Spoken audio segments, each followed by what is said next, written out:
Okay, we will cruise on to 3-4, just a little bit of it, and then we will tap out here.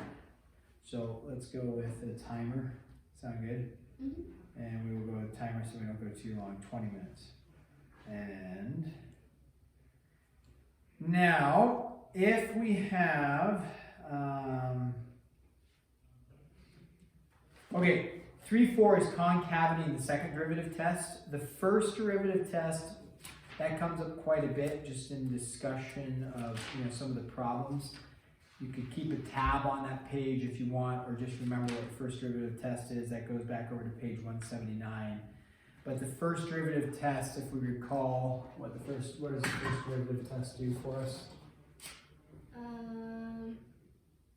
forget. It's like it has to be continuous, and it's on an open interval. Yeah, open interval, continuous, differentiable. And then something about the first derivative. Right. So if the first derivative goes from positive to negative, you have a max. If it goes from a negative derivative to a positive derivative, you would have a min. That's the essential idea of the first derivative. If it doesn't change, then there's no max or min. And the pictures that they have for that would be some sort of graph like that, where it's positive and still positive.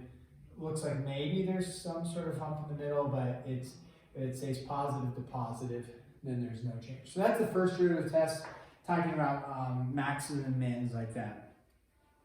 Concavity in 3-4 and the second derivative test, that is referring to also kind of like opening up, opening down, increasing, decreasing maxims and mins. So the concavity, the definition of concavity on page 187 states this: let f be differentiable on an open interval I. So like most of the things that we're coming up with is it has to be differentiable on an open interval. A lot of times it has to be continuous. So if it's differentiable, let's use this picture. So this is differentiable all the way through. Things we look for where it's not differentiable, at least visually. What do we look for where it's not differentiable visually? Where a graph would not, this one is differentiable, but what kind of graph would not be differentiable on the whole thing? Like if the slopes go to different points. Oh, okay. If your graph Not makes like a cusp. a cusp, Or like a really, gets really small going back and forth. oscillating, Yes. like this. Yep, a corner, a cusp, oscillating. Very good. So in this case, differentiable, the graph of f is concave upward, okay, if when f prime is increasing on the interval, and concave downward when f prime is decreasing on the interval. So in this case, you would look at this and you say, well, f prime, right? So you're looking at what is the derivative on all of this. So yes, the derivative here is negative, the derivative here is positive. Right. So that first derivative test says, hey, we have a minimum. But in concavity, we're not looking at necessarily negative to positive and the change there. You're looking at increasing, decreasing. So if you think about this, does this look to be concave up or concave down, if you had to guess? No. Well, that's fine. It's just if you had to guess, you said concave down. I would say concave up only because it opens up versus concave down where it opens down. But let's look at that. Concave up states if f prime is increasing on the interval.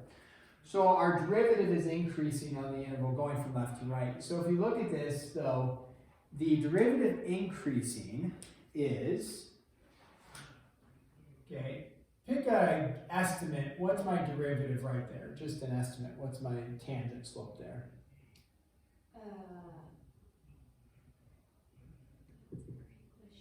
It's almost vertical.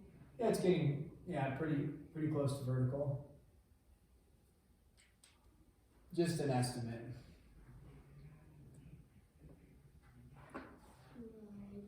Well, let's start with this, positive or negative? The slope here. Negative. Slope is negative, and is it going to be like a negative 1/10? We'll pick kind of an extreme. No. No. Because that'd be almost horizontal. Yeah, that'd be a rise of 1, well, a rise of 1 or run of 10. Yeah. And so it'd be like that. Okay, so almost It'd be more horizontal. like 10. Negative 10. Okay, perfect. So nice. So we're going to say, okay, slope of negative 10. If you would say that this is going to increase, going left to right, if this number increases to go from negative 10, if it's increasing, are you going to go to negative 20 or are you going to go to like negative 4? Negative 4. Yeah, you're going to go to negative 4. So what would the slope here, an estimate of the slope? Say -8. Negative 8, good. And then the slope here? -6. Negative 6. Sounds good. All the way to, what's the slope 0. there? Slope of 0. And then your slope here would be 6 or something, right? So, and just random estimates. And then you say, okay, now I'm to a slope of 8. And sure enough, what is our slope doing as we go from left to right? Our slope is increasing in value. Therefore, it's increasing. It is concave up. Okay. Now, concave down would be where our slope is decreasing. And here you would say a slope of 10, like you were saying, a slope of 8, 6, 0, and then it's going to negative 6, negative 8, just at random estimates, negative 10. So left to right, our slope is getting from large going to small. Our slope is decreasing. So f prime is decreasing, so it's concave down. Okay, so that's the definition with a little bit of a visual of concavity. Now, a graph doesn't always stay as one or the other. It doesn't always stay as concave up or concave down for the whole thing. As if it was like x cubed. Yes, cubic function. Very good. So a cubic function, if we draw a cubic function up here, we go like this, and like this, and like this. Okay.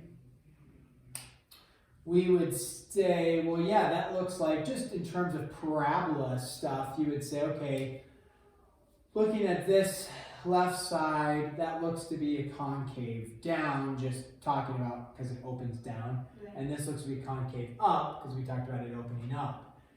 The issue is that, again, we can't just look and say, I mean, if you looked at this concavity, in terms of the derivative like we were doing, we said f prime here went from a negative to a positive, concave up. Okay, perfect.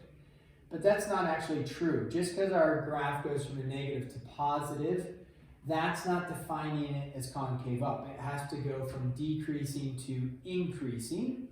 And then, it has to go from left to right, increasing, going from small, getting big.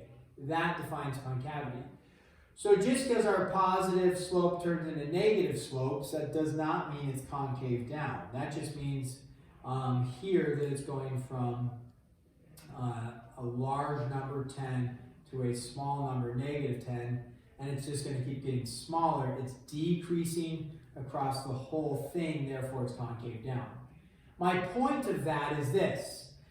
If you're only looking at positive, negative slope, you're going to get concavity wrong because slope along here is positive or negative?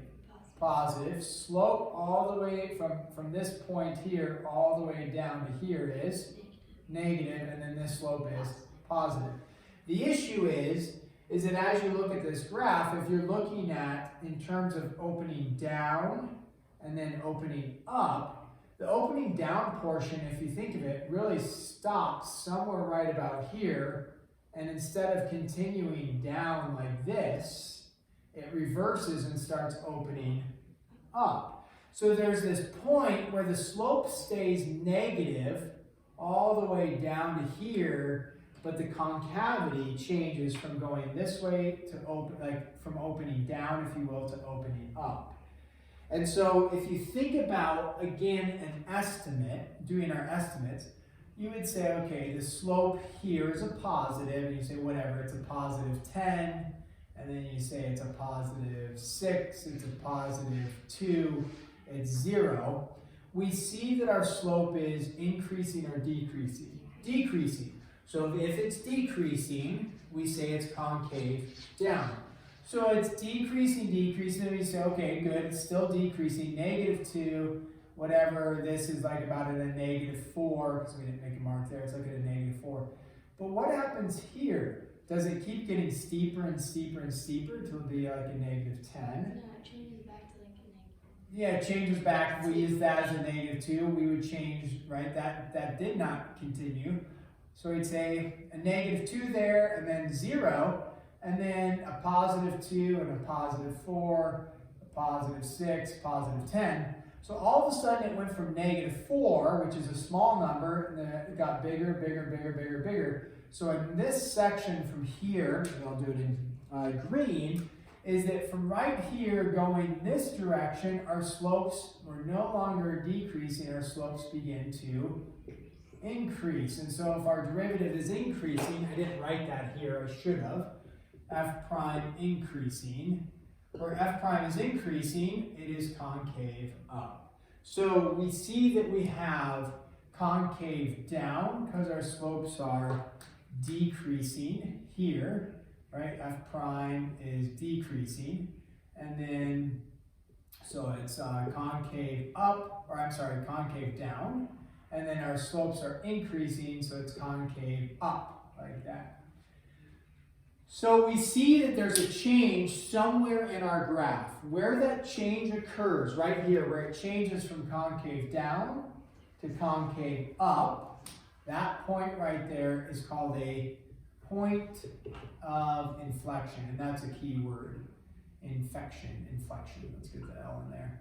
So the point of inflection is where your concavity changes, where your derivative changes from positive to negative. And that is on page 189. They have a definition of that if you wanted to look it up. I'll read it. I'm not going to write the whole thing. You don't really need to. But it says for us on page 189, let f be a function that is continuous on an open interval. So we've just drawn a continuous function. We can make it open interval wherever you wanted to. Open interval here to here is fine. And then it says, let C be a point in the interval. So we'll call this point C that we were just discussing. If the graph f has a tangent line at C, which at C it would have a tangent line right there, then this point is a point of inflection, that's what we're calling it, if of the graph, when the concavity changes from up to down or down to up at that point. So all of that being said, the point of inflection has to meet the criteria.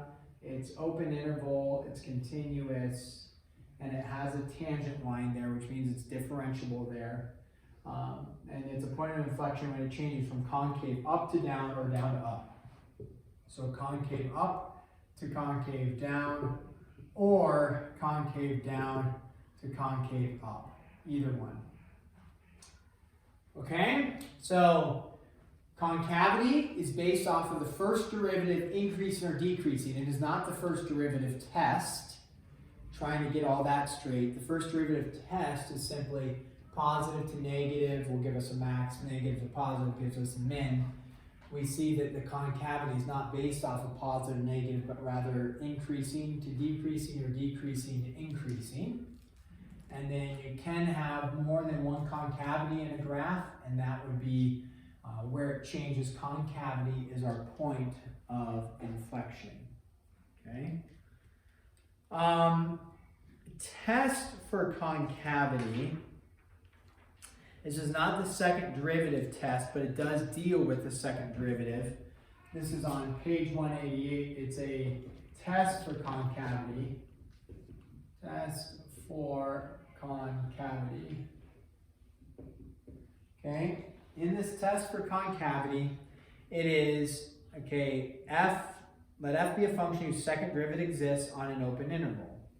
F double prime is greater than 0 for all x. If f double prime is greater than 0 for all x, on the graph of f, it is concave upwards. So if f double prime is greater than 0, it is concave up. If f double prime is less than 0, it is concave down. So I remember that one as I do problems as you go through. You can remember however you want. I just think if the second derivative is positive, something going up is positive. If it's going down, it's negative. And if the second derivative is negative, then it's concave down. So you could find the second derivative. Now remember things, when you go to do problems, you can, something will change from positive to negative or negative to positive when, if you think on a number line, at 0, right? Things are negative on the left is 0, positive on the right is 0. So if you find where the second derivative is equal to 0, on either side of that will be potential concavity changes. Or it'll just tell you on either side of it whether it's concave down or concave up. So if you, in this picture here, if you were to take the second derivative of anything along here, the second derivative all the way up to 4, the second derivative would be negative because this was all concave down. At 4, your second derivative would equal 0, and then your second derivative would change to a positive all the way along here because it is concave up visually for all along here. So that's a test for concavity, is just to look at the second derivative, and where it's equal to 0 is a point of inflection, because that's where your concavity changes, not your derivative. Your derivative doesn't change at a point of inflection. The concavity changes, and the concavity test is with the second derivative.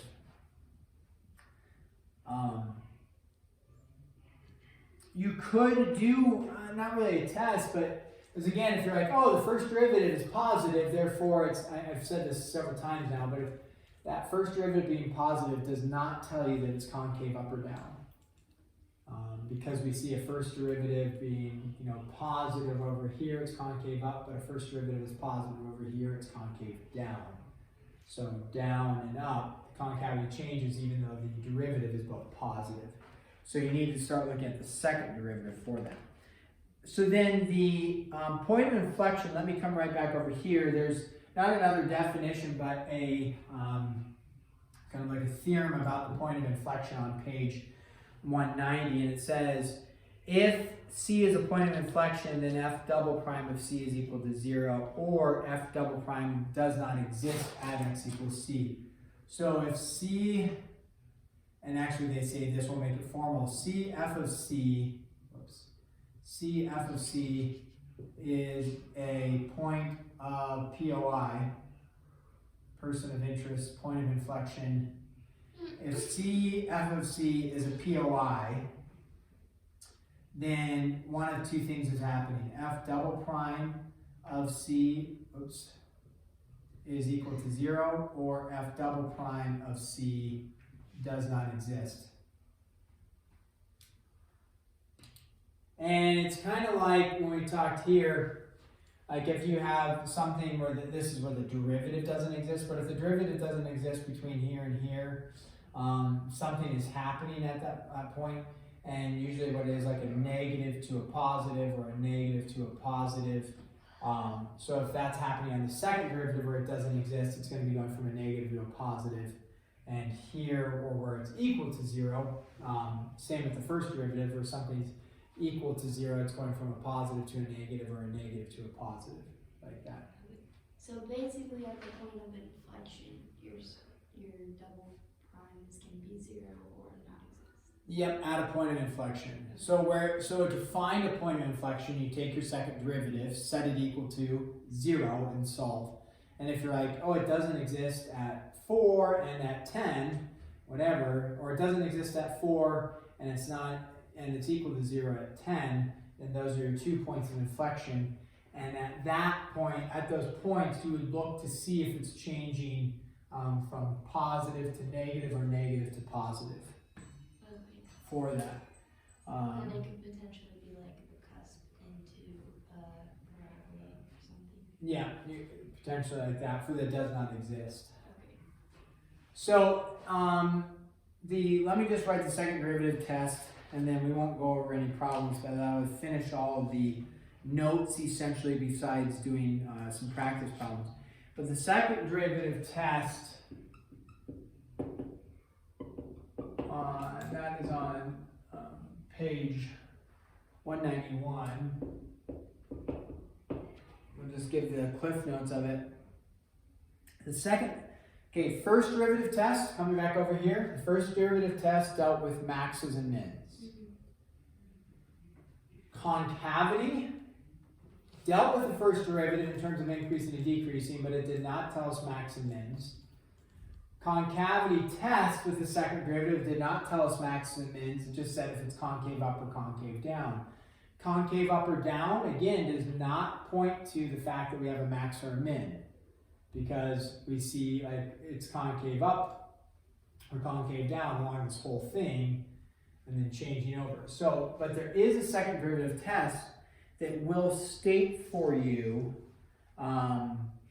whether or not it has a max or min. So let f be a function such that f prime of c equals 0 and the second derivative of f exists on the open interval. So here is f prime of c has to equal 0. That's not our second derivative. The first derivative of c has to equal 0. Okay, the second derivative test states this. If f double prime of c, remember, transition away from point of inflection. I have a assignment sheet. Oh, yeah, I think there's some back there. And then can you tell me about Micah? No. Please. Is it bad? You'll have to ask him. Well, apparently I don't care about him, so. You'll have to ask him. It's his story to share. Did you find one? Yeah, is it entertaining at least? You'll Or is have he to, like, you'll is have he to, talking about like nothing? you'll have to ask him. It's his story to share. Did Tatum know? I'm not enjoying like watching you suffer. I'm just saying I can't share anything about it because it's not my story. You always enjoy seeing me suffer. What have you done Partially so true. Okay, so f double prime of c, that is not the point of inflection. It's stating where the derivative of c is equal to 0. So if we come back over to this picture, where the derivative is equal to 0 is right there, where the derivative is equal to 0 is right there. That's not your point of inflection. But it's stating that if you find where your derivative is equal to 0, okay, check, we found it, here's your c value right there. If you do the second derivative of that point, if the second derivative of that point is greater than 0, meaning if it's positive, when you have the second derivative and then you plug in the c value and you get out a positive value, okay, then it states for us that you have a, this is the case, then you have a relative min. And then if f double prime of c is less than 0, meaning it's negative, you have a relative max. So it's another way to find whether you have a relative min or max is find where the derivative is equal to 0, find the second derivative, and then plug in where the derivative is equal to 0. If where it's equal to 0 is positive for the second derivative, then you know you have a relative min. If the second derivative gives you a negative, then you have a relative max. So both the derivative test, the first and second derivative test, tell you something about the max and the min. So it may be like easier to find out if your derivative is positive or negative on either side of your point where it's equal to 0, or you could find the second derivative and then plug that in and find the value if it's positive or negative. But either way, you would want to be able to do both. And so if the question says, hey, use the second derivative test to find the max or min, you would need to find the first derivative and the second derivative, and then find where the first derivative is equal to 0, take that spot, plug it into the second derivative, and if you get out a positive, it's a min. If you get out a negative, it is a max. And when we do some problems tomorrow, it'll kind of make it clear, at least being what the process of getting those points. So derivative tests, what do they tell you? Maxes and mins, first and second derivative test. Concavity test, not max and mins, just shows if it's kind of opening up or down. So 3 different kind of tests that we talked about. Wait, so is the second derivative, like, is it more specific? Are there points where the slope is 0 and there isn't a min or max? Or is it actually just? Yeah, there are points where the slope can be 0 and you don't have a min or max. Some of those piecewise functions, you know, which are kind of unique, but then where it like flattens out like this, like that, and so in this case, your derivative, like if this was on a graph here or whatever, you would have a c value right here, right? And so f prime of c would equal 0. The derivative of a horizontal line is 0. But f double prime of c would also equal 0. So if it equals 0, you don't have a spot where it's equal to 0. It's either it's positive or it's negative.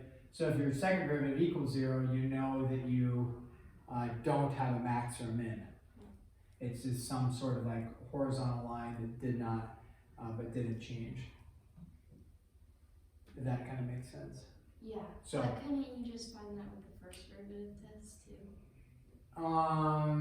Yeah, you could find that with the first derivative test because your slopes would be positive here, and then your slopes would be positive there. So I'm trying to think of a scenario. There could be one that your slope is positive, then negative, but you don't have a max. I don't think that would be the case, because that would break the first derivative test, which says positive, negative, you have a max. So I don't think there's a spot where we could come up with breaking the first derivative test, but the second derivative test works. So Okay. I think you can use both interchangeably or equally, and one might be quicker than the other. Yeah.